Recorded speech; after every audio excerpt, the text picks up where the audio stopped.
Hi everyone. When we are taught longsword techniques, more often than not, we are instructed in one particular style or by one master. Fiore, Lichtenauer and Joachim Meyer are the main figures that emerge in HEMA clubs today. However, numerous manuals written by masters exist out there, already transcribed and translated for our benefit. I always believe that it's beneficial to gather knowledge from various sources. To quote Uncle Iroh, "It is important to draw wisdom from many different places. If we take it from only one place, it becomes rigid and stale. Understanding others, the other elements, and the other nations will help you become whole."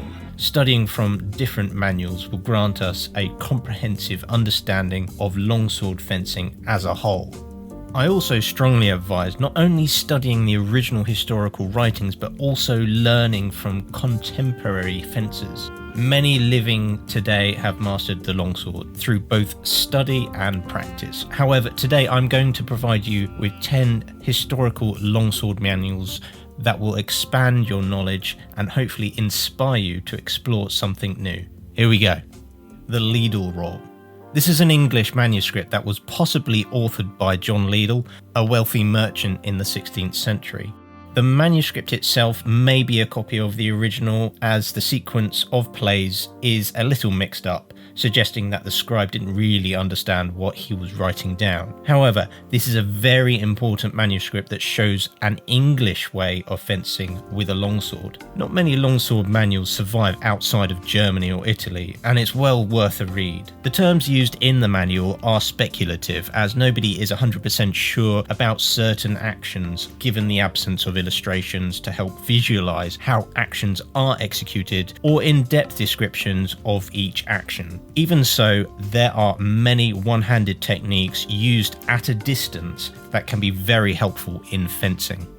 M.S. Harley, also titled The Man That Will. This is yet another English longsword manual dating back to the 15th century. It is unknown who authored this manual. However, similar to the Leadle Role, it provides a glimpse into how the English fenced with a longsword. Despite being a text-only manual, it contains terms and techniques similar to those found in the Leadle Role, despite originating from an earlier period. I highly recommend studying this manual, especially considering that English longsword techniques are scarcely taught by clubs worldwide. While I have taught a few lessons, I am by no means an expert in the English treatise. It's interesting to note that Alfred Hutton himself studied this manual. A book that I would recommend, even though that it's quite rare to come by, is Lessons on the English Longsword. It's the only book that really breaks down the techniques of the English tradition. A special mention goes to the Guild of the Knightly Arts, who study English longsword, and particularly to Jason Bright, who has extensively studied the English manuals. Nikolaus and the Augsburg tradition. Nikolaus is a fencing master from the 15th century, but not much is known about him.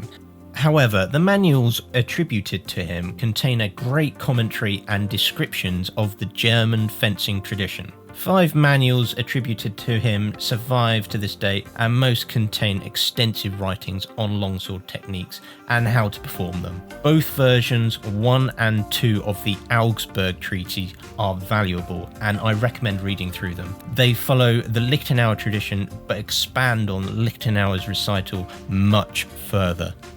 Yor Vhol.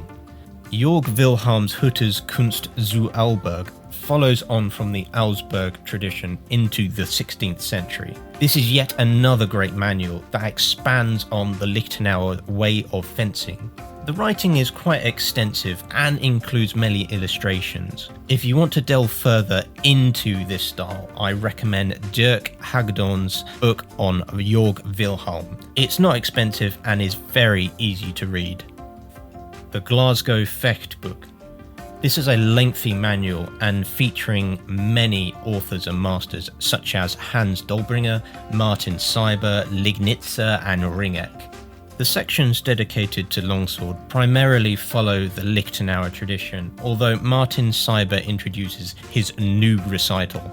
The techniques described are detailed and also accompanied by illustrations, albeit somewhat poorly drawn. The manual provides a valuable insight into the German way of fencing in general. The second part of this new Artrich Fencing manual. The author of this manual is unknown, however it survives in good condition and is well written and illustrated. It is dated to the end of the 16th century and has a lengthy section dedicated to longsword fencing. While it is a German manual, it does not mention many techniques from Lichtenauer. Instead, it follows certain small plays and is quite easy to follow. If you want to check it out, you can find a translation on victornauer.com by David Kite. Foundation of the Chivalric Art of Swordplay. This is a manual by André Parenfant and is a German manual from the 16th century. The manual itself is compiled of many different weapon systems, however the section dedicated to longsword is quite useful to study from. It follows the Lichtenauer tradition but is clearly written despite most of it being in verse. It is easy to follow and includes some techniques that are well worth reading about. The illustrations aren't great as they appear to have been printed from a woodcut. Despite that, the text is very much worth a read. On the Art of Swordsmanship. Vardy seems to fall somewhat under Fiore's shadow considering he developed his manual through studying Fiore's works. Nonetheless, his manual called On the Art of Swordsmanship is a significant contribution to the Italian longsword tradition. On its own, the manual provides an excellent basis on how to fence with a longsword. Most of the manual is written in verse but has been translated well, making the text easy to read. Jamie McKeever of the London Historical Fencing Club has a great channel dedicated to Vardy's writings, so I recommend checking it out. Guy Windsor also has a book translating Vardy's work, which is quite accessible. The Hamburg Factbook. This collaborative book is truly something that anyone studying German longsword should have read or at least be aware of. It includes Lichtenauer's recital and a comprehensive section dedicated to longsword by Peter von Danzig. Each verse from the recital is explained in depth, providing a thorough understanding of what each line in the recital means. A few surviving illustrations, including the four main guards, and an illustration of Lichtenauer seated holding a Fetischwur survives. The commentary by Peter von Danzig greatly aids in understanding German longsword fencing in the 15th century. Additionally, the book contains a manual by Lignitzer and Martin Huntsfeld. All in all, it's a valuable resource that would greatly assist in teaching or studying German longsword in general. The Goliath Factbook. Lastly, we have the Goliath Factbook, compiled and illustrated by George Lemberger, containing writings by Lichtenauer, Peter von Danzig, Lignitzer, Peter Faulkner, and a few others. The longsword section is authored by Lichtenauer and Peter von Danzig. Similar to the Hamburg Factbook, the fencing techniques are described in depth, providing a comprehensive explanation of longsword techniques. Moreover, it is expertly illustrated despite being created much later and features very clear calligraphy.